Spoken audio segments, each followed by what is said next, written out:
మార్చి, April నెలలో జరిగినటువంటి 2024 AP SSC రిజల్ట్‌కి సంబంధించి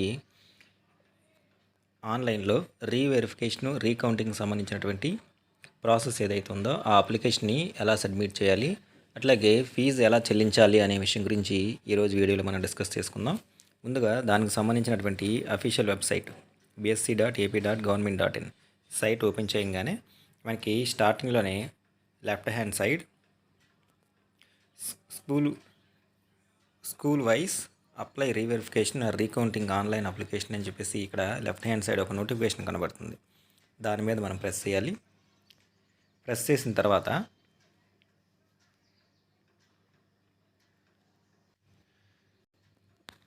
తర్వాత మనకి స్క్రీన్ ఎలా కనబడుతుంది. ఇక్కడికి వచ్చేసరికి for recounting or reverification of answer scripts అని చెప్పేసి దీనిలో ఇక్కడ మనకి దీనికి సంబంధించినటువంటి యూజర్ మాన్యువల్ కూడా ఇవ్వడం జరిగింది. అంటే దానికి సంబంధించినటువంటి క్లియర్ కట్ ఇక్కడికి క్లియర్గా యూజర్ మాన్యువల్ అని చెప్పేసి కూడా దానికి సంబంధించినటువంటి ఇన్స్ట్రక్షన్స్ ఇచ్చారు. అవి కావాలంటే చదువుకోవచ్చు.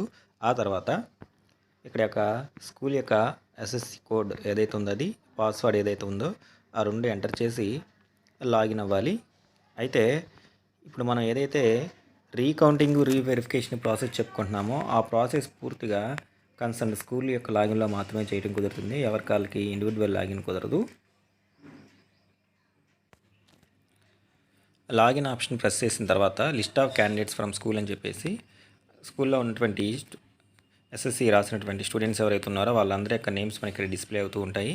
చివర వాళ్ళ నేమ్ ఎదుర్కొంటా గ్రీన్ కలర్లో మనకి రీవెరిఫికేషన్ రీకౌంటింగ్ అని చెప్పేసి ఒక ఆప్షన్ ఇవ్వడం జరిగింది. సో ఏ క్యాండిడేట్కి సంబంధించి రీవెరిఫికేషను రీకౌంటింగ్ చేయాలనుకుంటున్నామో ఆ కన్సర్న్ స్టూడెంట్ ఎదుర్కొంటూ ఉన్నటువంటి ఏదైనా ఒక ఆప్షన్ మనం సెలెక్ట్ చేసుకోవాలి.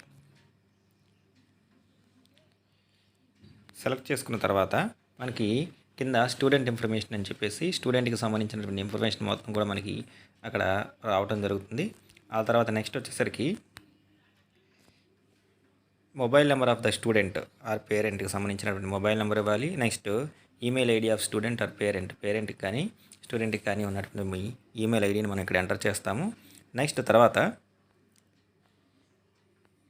ఇక్కడ మనకి స్టూడెంట్కి సంబంధించినటువంటి ఏ పేపర్కి రీవెరిఫికేషన్ లేకపోతే రీకౌంటింగ్ ప్రాసెస్ని సెలెక్ట్ చేసుకోవాలనుకుంటున్నామో ఆ ఎదురుకుంటా సబ్జెక్టులు డిస్ప్లే అవుతూ ఉంటాయి. తెలుగు, హిందీ, ఇంగ్లీష్ అని చెప్పేసి దాని ఎదురుకుంటా మనకి రెండు చెక్ బాక్సెస్ ఉన్నాయి. ఆ రెండు కూడా మనకి క్లియర్గా ఇచ్చారు. ఏమని అంటే సెలెక్ట్ రీవెరిఫికేషన్ ఆర్ రీకౌంటింగ్. రీవెరిఫికేషన్కి అప్లై చేయాలనుకుంటున్నారా, రీకౌంటింగ్ అప్లై చేయాలనుకుంటున్నారా అని. సో రీవెరిఫికేషన్ అయితే రీకౌంటింగ్ అప్లై చేయాల్సినటువంటి అవసరం ఉండదు. అన్నిట్లోనే రీకౌంటింగ్ చేస్తారు కాబట్టి దేనికి సంబంధించింది మనం అప్లై చేయాలనుకుంటున్నామో దాన్ని ఎదుర్కొంటూ ఉన్నటువంటి చెక్ బాక్స్ ఏదైతే ఉందో చెక్ బాక్స్ మీద ఎంటర్ చేయగానే ఆటోమేటిక్గా పేమెంట్ అనేది ఇక్కడ ఎంత పేమెంట్ చేయాలనేది మనకు రావడం జరుగుతుంది అనమాట. పేమెంట్ వచ్చేసరికి రీకౌంటింగ్ వచ్చేసరికి 500, మనకి రీవెరిఫికేషన్ ఏదైతే ఉందో దానికి వచ్చేసరికి 1000 రూపీస్. రీవెరిఫికేషన్ అంటే రాసినటువంటి అన్ని క్వశ్చన్లకి ఆన్సర్స్కి మార్క్స్ అవార్డ్ చేయడం జరిగిందా లేదా, దిద్దకుండా ఏమైనా వదిలేస్తే వాటికి మళ్ళీ కరెక్షన్ చేయడం జరుగుతుంది. ఓఎంఆర్లో మార్కులు పోస్టింగ్ కరెక్ట్గా జరిగాయి లేదా, రీటోటలింగ్ ఇవన్నీ చేస్తారనమాట. రీకౌంటింగ్ అంటే ఓన్లీ మళ్ళీ వేసినటువంటి మార్క్స్ని కౌంట్ చేయడం జరుగుతుంది. సో రీవెరిఫికేషన్కి ప్రాసెస్ వచ్చేసరికి దానికి 1000 రూపీస్. 1000 రూపీస్లోనే మనం చెప్పుకున్న అంత ప్రాసెస్. నెక్స్ట్ మీరు రాసినటువంటి ఆన్సర్ స్క్రిప్ట్ ఏదైతే ఉందో అది కూడా మీ యొక్క పోస్టల్ అడ్రస్కి పంపించడం జరుగుతుంది. సో సెలెక్ట్ చేసుకున్న తర్వాత proceed to payment option select చేసుకుంటాము. పైన డేటా ఇవ్వాలి మనం, మొబైల్ నెంబర్ కానీ అది. ప్రొసీడ్ టు పేమెంట్ అనే ఆప్షన్ మనం సెలెక్ట్ చేసుకున్న తర్వాత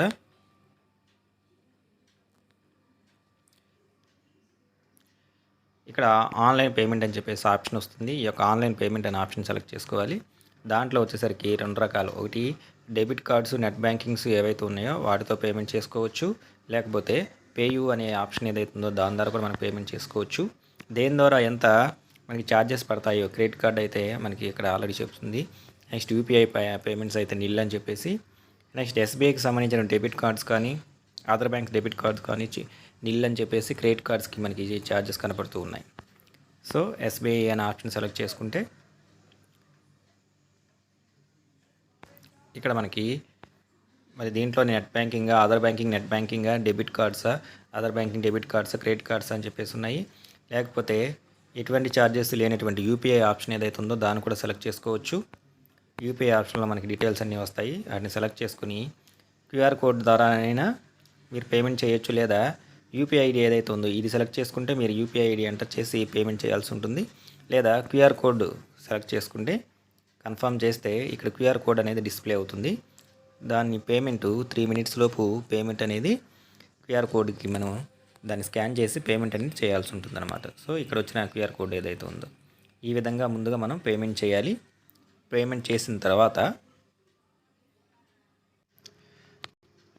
చేసిన తర్వాత మనకి లెఫ్ట్ హ్యాండ్ సైడ్ వచ్చేసరికి రీవెరిఫికేషన్కి సంబంధించి ఎంతమంది క్యాండిడేట్స్ పేమెంట్ చేయడం జరిగిందో ఇక్కడ ఆ లిస్ట్ మనకు కనపడతాయి.